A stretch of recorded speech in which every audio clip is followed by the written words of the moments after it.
if you're going to get a husband material Yes. or a man, it has to be older than you. Of course. And that's, can you say that again? Because I think a lot of people in the States, women especially, don't really hear this enough.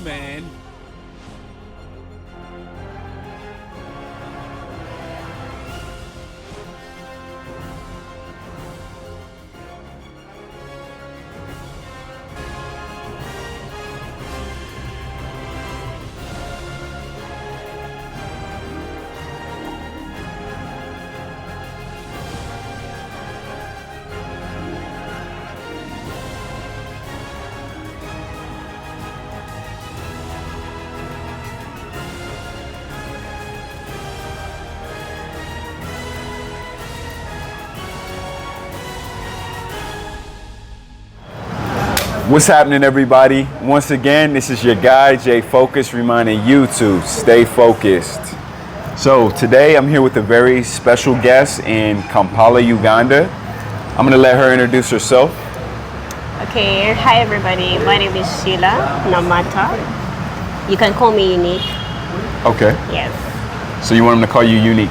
Yes. Who gave you that nickname? I did because I found myself unique and everybody found me unique. Okay. So What is unique about you though? Everything. Can't you just see it? Your style is definitely unique. Exactly. I commented Let's start on that from there. right before this video started. I said, yeah, your colors are very, what's the right word? They draw you in. You know, you cannot, if she enters a room, you cannot not see her, if that makes sense to you. Thank you for the compliment though. But yeah, a lot of things that I'll do myself, I'll go like, yo, those are unique. Like when I started crocheting, Okay. I didn't go to school for it, I didn't learn it, and then I started like that. Okay, so you just self-taught crochet. Yeah, so, and that is unique. Okay, Yeah. outstanding. So were you born and raised in Kampala or did you move Yes. here? No, I was born and raised here. Okay, so you're a city girl. Yes. All right, cool. So what are some highlights you can tell me about you, Kampala specifically? This is your hometown. This is your hood. So. Yes, Kampala is really a nice place with friendly people, and I think you've seen that already. But then, of course, just like any other country, there's some things that you need to watch out for. But basically, maybe if you ask me where and how and why is this, and but basically, as a country and Kampala as a city, Yes. it's okay. Apart from high prices of things. Yes, and I'm glad she said it and not me, because I'm sure you guys would eat me alive in the comments if I start complaining, but I'm not complaining. I'm just pointing out things that I noticed. Remember that, okay? So one thing I was surprised at is the high prices here. So it may not be Dubai level prices, right? But I think in East Africa, Uganda used to be a lot cheaper. Yeah. It was considered like the cheap country, I think, in East Africa. And that's not the case anymore. From the first time when I visited, I kind of had that impression, and I said as much on an earlier video where I said, here is so much cheaper than the other countries that I've been to in the region. And now I don't see that. So hit that like button. I'm putting in work out here. I swear to y'all, I'm putting in work. And just stay tuned. To me, I think Kampala prices can go head to head with Nairobi. There's Yeah, not much of a so- difference anymore. Yeah, because like before COVID, things were like affordable, but then now after COVID, some things are overpriced. Yes. Especially like now in some places, like where we seated right now. Yes. If you look like 3 years or 2 years back, it was at the same prices of things. Uh-huh. So yeah, apart from just overpricing things and maybe data issues, but Yeah, very true. Some things I've noticed since the last time I was in Kampala is the Arena Mall. That's a newer mall, right? yeah, That's been there for what, 2 years? Something like that? when they're building it. That it's been finished. How long has it been It's open? not done. It was done, I think, this year around June. Yeah. Okay, so just a few months ago. I think no. I think at the beginning of this year they were supposed to open it last year, Yeah. but then they didn't. Now they opened it this year, and during like the first month, people were enjoying. Yeah, Even. I still haven't been over there, but that's one of the things I noticed that, too. they finally finished it, because the traffic in that area is still bad, but it was next level when there was so much construction and they had closed the lanes and everything. It was just a nightmare. So it's good to see projects like that finally come to fruition, and to see the city grow and change. Okay, me too. I've not been to that mall, and it's a shock and it's surprising. Because I wanted to go there, but then I don't like congestion of places like True. places where people like hype a place so much, True. and then everybody is running there. I want it to first calm down, where everybody has now normalized, so that I be on a pace of a normal person. Yeah, it's more relaxing when Yes. everybody and their mama's not rushing to get there all at the same time. Exactly. That makes sense. So, I've not been there myself. I always pass there almost like every day. So you have a unique story. See? I told you. She got me. No, but seriously, she has a non-typical story. She dated an African American, is that correct? Yeah, that's correct. Here in Kampala. No, actually, he used to just come. No, but I'm saying you guys met here. That's what I'm saying. Where did We you guys met meet? Somewhere, that's confidential. Okay, well, we don't have to get into that. But anyway, you guys were here together in Kampala. Yes, That's yes, correct? Yes. Okay, so can you tell me some differences that you noticed between his background culturally, how he communicated, and other things versus somebody who was local? I would tell every girl, and okay, like personally, my experience, just because everything happened, don't mean that they are bad. Okay, besides the culture and everything, they are good men. He was a good man. So, like, treating a woman wife is much, much, much better. Okay. Culture-wise, respectful and all that. I don't know if you guys just pretend when you come down here, but yes, respecting people. But also, what I noticed about Americans, they are loud. He was really loud. Really loud. Okay. Like, sometimes be like, I'm next to you. Can you just go slow? I'm next to you. And see, so I got to push back on that real quick. So I feel it's the opposite. I feel like we can be a little loud, but you guys are super quiet. And not only the women, I thought it was just the women that were quiet, but the men as well. Sometimes they speak so low, especially the first 2 days. If you arrive here, you've never been to Kampala, Uganda, or anywhere in Uganda, the first days when you arrive, you're going to think, is there something wrong with my hearing? When I got off the plane, is there still pressure in my ears? Because people speak so softly. It's like they're whispering like a mouse, and you got to like lean into people often to really understand what they're saying. Okay. And I feel like that's even worse than the accent, because there's the accent and then there's the volume. So if it's an accent and then the volume is low, it's not rare that you're gonna have to ask people to repeat themselves, especially the first couple days. After a while, you'll kind of get it, but in the beginning, prepare yourself for that. And also, I don't know how you guys be if you're not here, and then I do not know how it is like when all of you are loud. Imagine we're seated here and just we're in America and everyone is loud. Yes. I don't know. But also, I think us being soft and low is part of our culture at some point. It seems like it, because it's been across the board. Everybody in this region speaks very, very softly.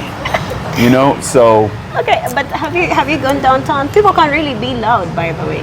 They can really be loud. It depends on. Well, I was going to say this. In English, you guys are low. I don't know how you guys are in your native languages, but when you're speaking in English, it's very, very soft spoken, and it can be challenging for us to understand it.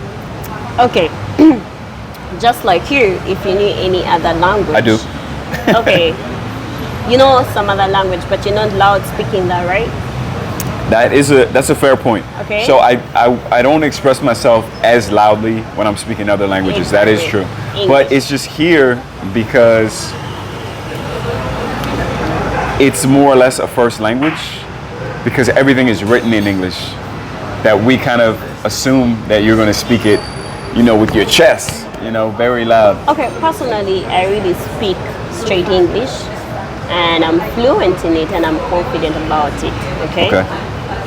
But it's not, I feel like, why would I be shouting? Okay, personally, with my ex, I would feel like he's shouting. Okay. And he's speaking normal. So he talked louder than me. Yeah. Okay. But you're so loud. For you? Yes, you're loud. Okay. And, but I think it's just part of our culture somehow. But also, if you were speaking my language, you wouldn't be loud.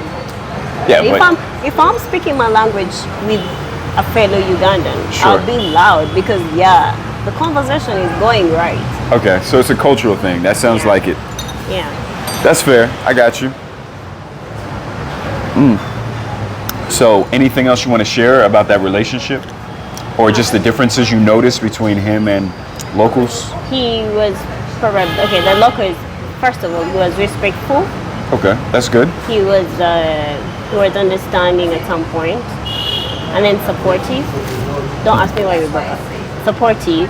Okay. Then it's the difference between men in Uganda is sometimes they want to feel the ego. They want to feel powerful. They want Yes. they want you to treat them like they are more than what she's. But I think this also comes from how we are raised. They focus much on a girl child. Okay. Then when they're raising like a boy or a man, they will be like, oh, men don't do this, men don't do this. But when it comes to women, I think you've also seen that. In a home, we cook, we do this, we do that. As for them, they're just entitled, like they're entitled to just know, oh, I'm gonna come home, then eat, raise my legs, do those things, and Uganda men don't feel offended, but that's the truth. Okay. You know? But then, when it comes to maybe American men, Sure. they will be supportive. Okay. Like if it's cooking, if it's doing laundry, if it's doing stuff like that, you will not feel like you're the one who owns the house. Like, you know what I mean? Yeah, I know what you're saying. You're saying that there's more appreciation for the things that the woman is doing in the household from African American men versus local guys. Exactly. Okay. So the local guys want to just feel entitlements, and they be like, oh, I'm the man. Yeah, they take it for granted a Yeah, little they bit. take it like, Okay. I'm the man. It's not even taking it for granted. It goes more than that. They be like, I'm the man. I'm not supposed to do that. You're supposed to do that. If you Okay. dare tell them, oh, I'm tired. You're supposed to cook. You're supposed to clean. You're supposed to do this. No, I'm not supposed to do that. You're supposed Interesting. to. Interesting. Okay. So that was a difference that you noticed between both. There was so much more to it and so much of learning Okay. from it. So it's so much. I don't know how much time we have. We got as much time as but you got. Yeah. So it's so much to it that I learned. First of all, family-wise, because my ex was my fiancé, to the point he respected my family and proposed to me in front of my family. Wow. Okay. Yes.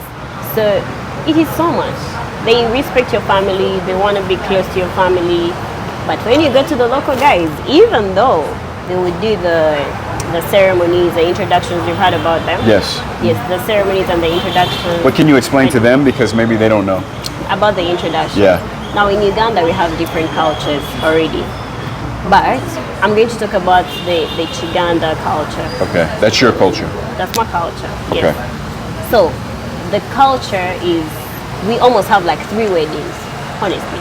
So the first one is like a visit where a man's family comes to your family so that they meet. Probably they've met, but this is culture. The so official they way. meet, yes, like you can bring like your brothers, anybody, but it's just small. It's just for the family. Intimate one. Okay. Yes, it's not intimate. No, intimate like in the sense of it's small. I don't mean Yes. intimate like in a Okay. romantic intimate. Okay, so the families meet and then they talk about either the introduction, and they talk about the things that they need, because for us we bring dowry, Yes. cows, whatever, Yeah. you know about the dowry. So they tell you what they need. Okay. The family of the girl, they talk about it, and then this is when the families really meet. So introduction comes. Introduction is like when you, like your whole side of the family, friends, those people, they meet with the family of the girl and With the the new friends, family, yes, uh-huh. for the real introduction, and that is Okay. when they bring the dowry. That is when they respect the parents. That's when like things become official for the wedding. Gotcha. So the wedding, the church wedding. Yes. So but then in And you're my Christian? culture, Or yes, I'm a Christian. okay. In my culture, I would say that is the most important. It's like the most important wedding before the actual church wedding. Okay. So some people would even end there before they go to the church. So, but then those who want to go to the church, you cannot just cross over to church. No? No, you have to do, if you're raised in a family and like the cultural family, you have to first go respect your parents, respect your cultures, then you go to the church. Okay. Even though me, I don't want to do it. And if my people find out, I'm sorry. And so you get the marriage certificate after the church ceremony, or after There's this? two certificates. There's Okay. a certificate that is given to you traditionally, like from the Kabaka, you know the Kabaka? No. From the palace. Okay. The Kabaka is the Gotcha. king. Gotcha. Yes, so the Kabaka is the king. So that certificate, you get it from the palace or something. Yeah, in the Okay. kingdom. So they sign it for you. And I think they had like 3 certificates. So when they sign, you go forward for the wedding. And then the wedding, they also give you another certificate. Okay. Yes. Cool. Interesting. Hopefully you guys learned a lot there. What else was I gonna say? I'm gonna edit this out so it doesn't matter. I can take my time. Okay. I lost my train of thought for a second. I was not even breathing. I was like, No, take it is easy. Is You can going edit to this. No, I'm gonna edit because this. even the first place when we were starting, I was like, is he going to edit? I'm telling Yeah. you to remove the cuts and stuff. Yeah.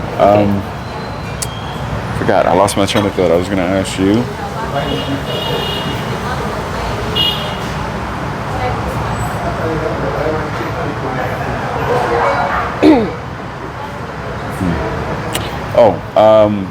What was it like to communicate with the family of the guy from the U.S., the African American family?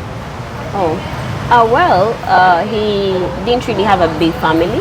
Okay. He had his mama and his sister and his friends, but we always used to communicate. Like we used to talk on the phone on a daily, like video calls, Yeah. whatever, on a daily. So it's a very strong link. Yes, so whenever like he was around his friends, we would talk. I knew his friends, some of his friends, his workmates, all that, and then his sisters and all that. So we were like, it was okay. It was because English is what connects us. Yes. It's not that we didn't have like a language that connected us. Okay, that makes things a lot easier when the girl's family is all fluent in the same language. And some of you other guys who might be in Spanish-speaking countries, you might be in Portuguese-speaking countries, you're not going to have that smooth transition when the in-laws from each family connect, for lack of a better word. So that is one benefit of being from an English-speaking culture like Kenya, Uganda, and on and on and on, Tanzania to some level, and East Africa. Mm-hmm. And so... Sorry. Nah, you're good. It happens. Back to the show. So... Is that a commercial break? So the brother from the States that you were in a relationship with, was he a bit older than you? Okay. Yes. What was the difference, if you don't mind sharing? The difference was something like 10 years difference. 10 years, okay. Yeah. So that's not that big of an age difference. Okay. Well, like 10, I think we're 10, 15 years old. 10 to 15? Yeah, Somewhere in there.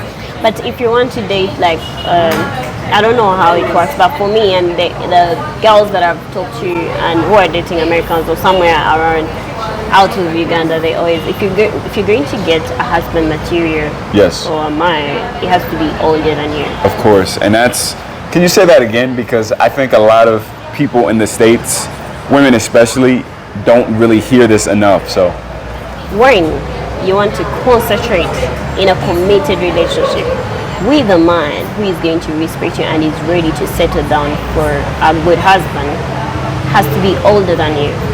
Because now, take a person of my age. yes. What are we gonna do? Like, we're just gonna play, do things. But What is your age, if you don't mind sharing? I'm 24. 24, exactly. Yes. Okay. So he's just, you're going to be just playing, you know what I mean? And I don't know how it works there, but here, as far as my experience, and I've dated like a person of my age before, Sure. there's nothing that, you're just wasting time, honestly. Yeah, so in the States, it's more or less the same thing. I think it's unrealistic, and I think it's always been unrealistic for a woman to be 24 years old and to meet a guy who's 24 and think he's going to be ready for a committed, serious relationship that's going to lead to marriage. It doesn't happen in the States, and apparently it doesn't even happen in East Africa, in Uganda. So this seems like a universal thing in this era, and probably even before. When you look at most of our grandparents, they married someone who was at least 4 years older, maybe even more, but minimum 4 years, because, like I said, it just takes men a longer time to get established, a longer time to be stable, and to be able to be committed in a relationship. And a lot of times, at least in the States, people forget that, and they think, okay, we're both finishing university at the same time, so I'm ready at 24, he should be ready at 24, and that's not very realistic. It can happen. I'm not saying that it never happens. Of course it can, but 9 times out of 10, the guy is going to be in a much stronger position and is going to be much more stable when he's several years older than the girl. Yes, that's true, because I think, okay, from my experience, is because this man is really has gone through what they've gone through, and they know what they want. A young person of your age is still having a lot of options, they think. Yes. And they think like, oh, we're done, I can move on tomorrow. You know what I mean? Sure. But this man is really ready to settle down. And I'm not saying all men are like that. I'm not saying all older men are like that. Some will just want to use you, of course. But then if you get a right person who is older, they're ready to settle down. They're ready to have a family. And remember, for us women, we don't have a whole lot of time. Very before true. we are old. Very true. So, because you can only have kids up until a certain point. yes. Compared to the men who they can go much, You know much what longer. I mean? Yes. And by the time, as a woman, you clock 30, it's like you're limited on some things. Yes. And if a woman you clock on 30, you need to maybe settle down, have a family and stuff like that. But then for the men, 30, they are still playing. Yes. They think they still have a lot of time Yes. to exhaust themselves, to do what they want. But a man who's older than that wants to really settle down. Yes. Because when they're older than that, they feel like also time is chasing them. True. And Very they need true. to do what they need to do. But then as for us women, by the time we clock like 30, time is chasing us. Even when you're 20, you have to get ready for it. Yeah. Because it comes quick, right? I know. I don't know if you've seen maybe aunts or older sisters or something who went through that experience and you were able to learn from that. For me, personally, just like I said, I'm unique. I've been always thinking older than my age for some reasons. And when I got like a man who was older than me, it kind of opened my mind a lot. Because I felt like I was wasting a lot of time with a young man. You know what I mean? So I always didn't look at it like it's supposed to be a young man for me. No, I never. Such thing as a life that's better than your Focus, man.